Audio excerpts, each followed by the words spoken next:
अस्सलाम वालेकुम वरहमतुल्लाहि वबरकातुहू। दोस्तों, आउं आहियां इलियसन अब्बासी। किताब आहे जी जियारियो जन, विछड़ियल साथियुनि लाइ श्रद्धांजलियूं। लेखक रशीद भट्टी। छापो ॿियो, छपाईंदड़ रशीद भट्टी एकेडमी।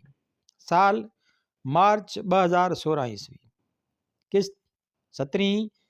सोझरे जो सफ़र। ज़िंदगी तुंहिंजे अदाउनि खां थियो बराहियां, थोरो रहम बि कर, नेठि त शाइर आहियां। अॼु वरी सरहद पार जे स्वर्गवासी शाइर सगन आहूजा जो मथियो शहर यादि आयो अथनि। सगन जो उहो शहर चवंदे ज़िंदगीअ जे ॾाढाई ऐं ज़्यादतुनि जूं शिकायतूं कंदे वञी परलोक पधारियो, पर ज़िंदगी साणस वफ़ा न कई, मथसि रहम न कयो। ज़िंदगी सदाईं सिंधी फ़नकारनि ऐं दानिशरनि सां, अदीबनि ऐं शाइरनि सां ईअं जफ़ाऊं ऐं जाड़ूं कंदी रही आहे। ज़िंदगीअ जूं असां सां ज़्यादतियूं, असां जूं उन सां शिकायतूं हिकु डिघो न खुटंदड़ सिलसिलो आहे, अज़ल खां ऐं शायदि अबद ताईं। पंहिंजो परचाव ऐं सरचाव ॾुखियो थो नज़र अचे। असीं ज़िंदगीअ खे सुधारण संवारण जी कोशिशि कंदा रहंदासीं ऐं मोट में ज़िंदगी असांखे मिटाइण जी कोशिशि कंदी रहंदी। असीं ज़िंदगीअ लाइ प्यार ऐं चाहत पैदा कंदा रहंदासीं। असीं ज़िंदगीअ खे नवनि क़दरनि सां रोशनास कंदा रहंदासीं ऐं उन जे बदिले में ज़िंदगी असां सां जुठियूं ऐं जाड़ूं कंदी रहंदी। हेल उन्हनि ज़िंदगीअ जे ज़्यादतुनि जो शिकार भेण सुमेरा ज़रीन थी आहे।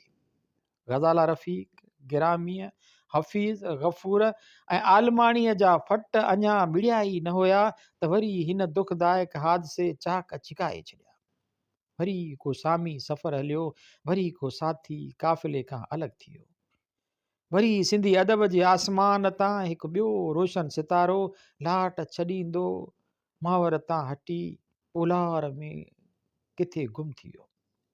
पर ही काफ़िलो हलंदो रहंदो। ही तारनि भरियो आकाश ईअं चमकंदो ऐं जरकंदो रहंदो। ज़िंदगी असांखे मात न ॾेई सघंदी, पर असां खेसि कई नवां मोड़ ऐं क़दुरु ॾेई केतिरा ई दफ़ा मात करे चुका आहियूं ऐं खेसि ईअं पंहिंजे वस में रखंदा मर्ज़ीअ ऐं आदर्श मुताबिक़ मोड़ींदा रहंदासीं। साथी विछड़ंदा रहंदा आहिनि, पर सफ़र न रुकंदो आहे, उहो जारी रहंदो आहे।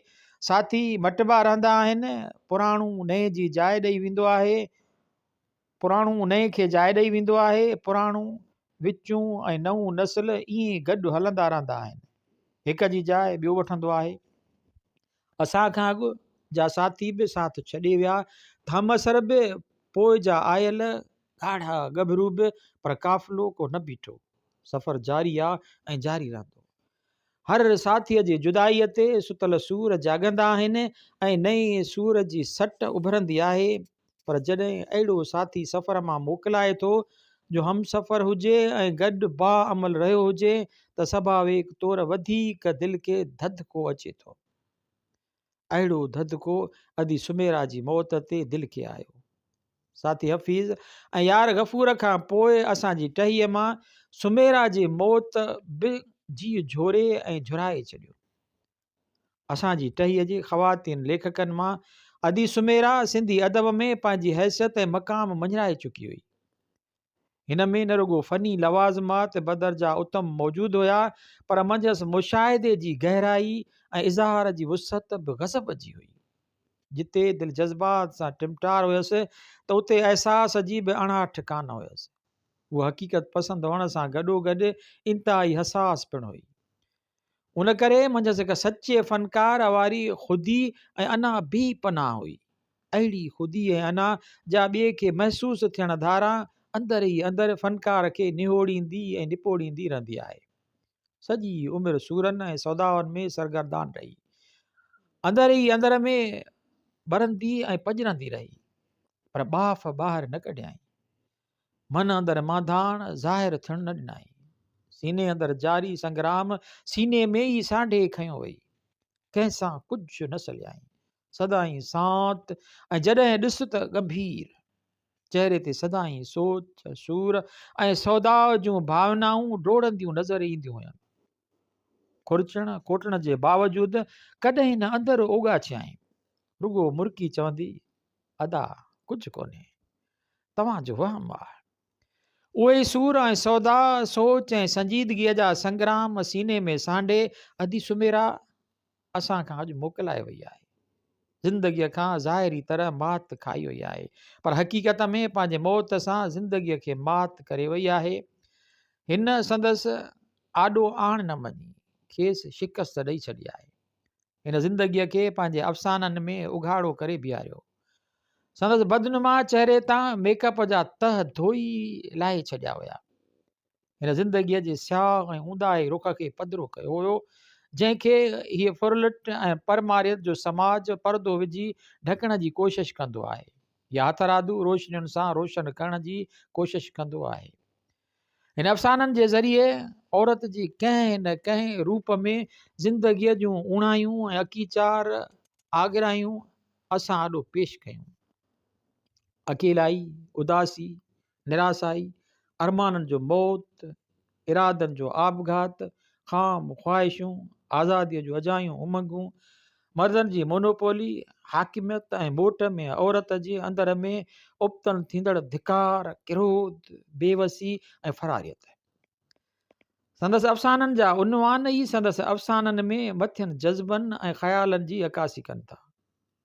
खजूर जो वणु, थूहर, शमा ॿारींदे शब, मुमल जो डुहाग, पलए पायो कच्छ, रमदा बादल ऐं सूरी सज़ावार वग़ैरह।